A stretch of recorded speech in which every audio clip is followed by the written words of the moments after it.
Look at the house. It is full, and I hear that again.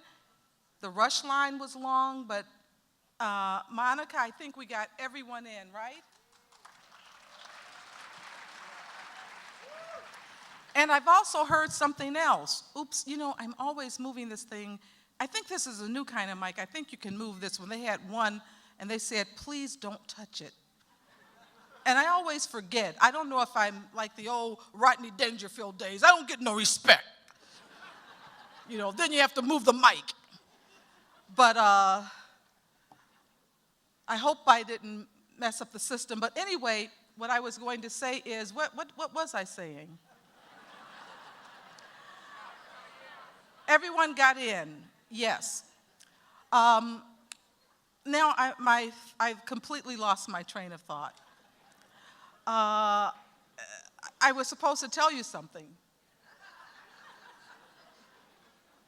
Where is Mary Susan? Mary Susan Britt, we have not had her out on stage yet.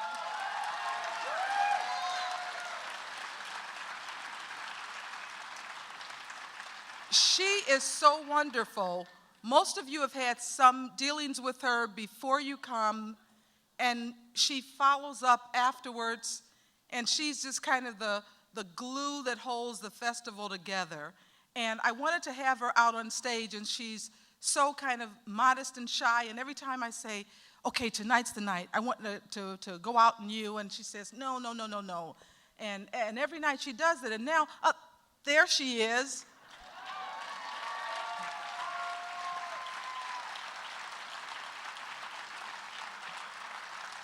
But I just want her to come out for a minute.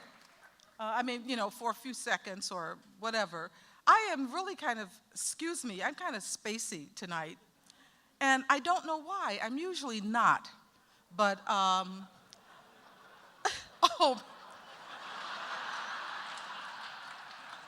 Wait, here's Mary Susan Britt. Thank you. I'm not saying a word.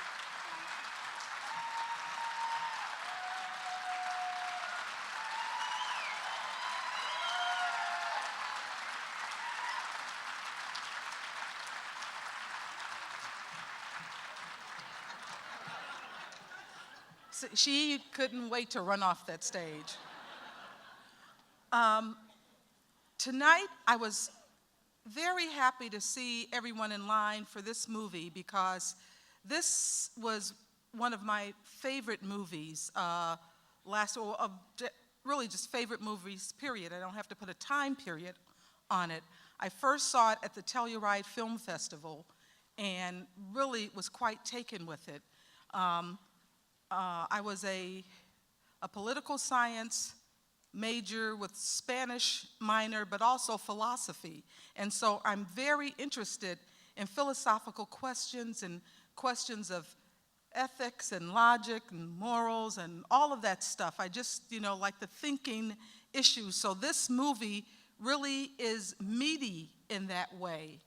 And the Iranian director, Asghar Farhadi, I got a chance to discuss some of the issues of the movie with them and how he intentionally made them very ambiguous.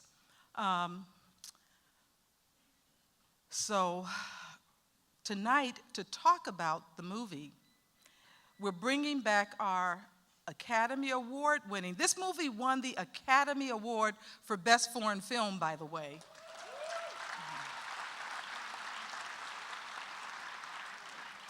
And it was brought to us by Sony Pictures Classics, and I'm glad to who've won probably about 12 Academy Awards with their films. And so, also Midnight in Paris was their film. But we're fortunate to have with us again tonight Michael Barker of Sony Pictures Classics.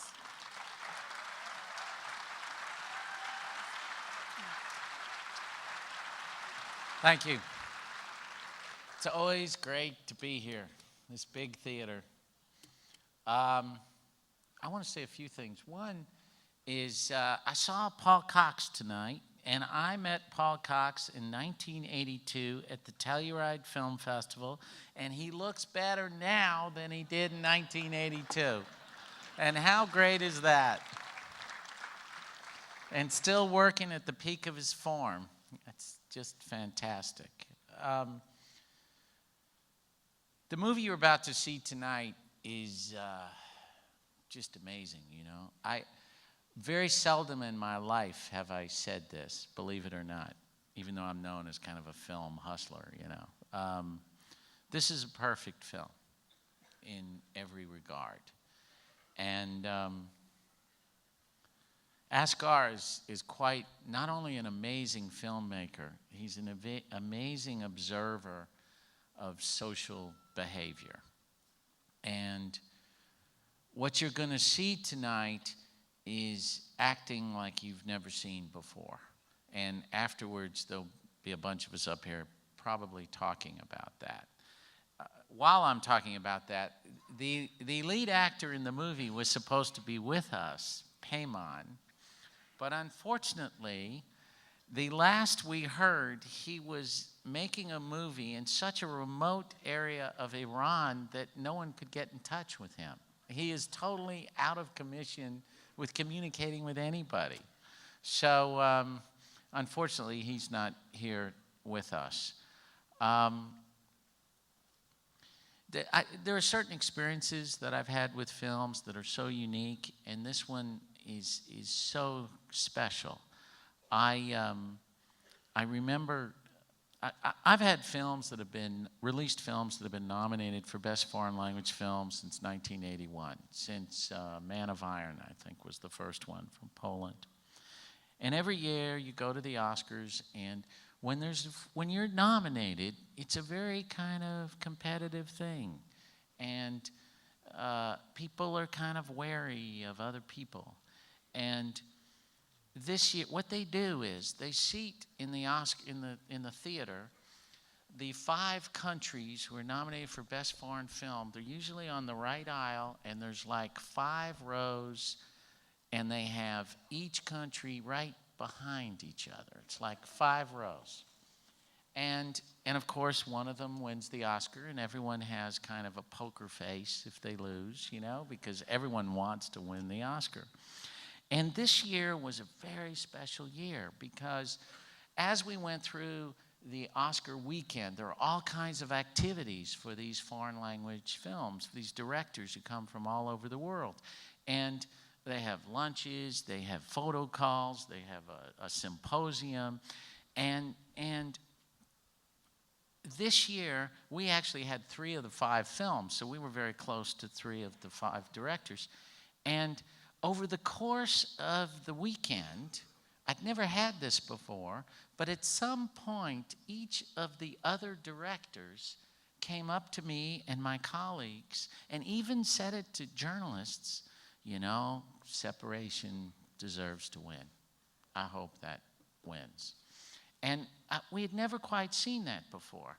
Well, they were lined up in the 5 rows, and I was sitting somewhere over here with my partner, Tom Bernard, and our wives. And when they announced a separation, we looked over in that part of the room, and we'd never seen it before. Iran was the first of the 5 rows, and they said separation. Asghar got up, and he turned around, and there were 5 rows giving a standing ovation to the Best Foreign Film.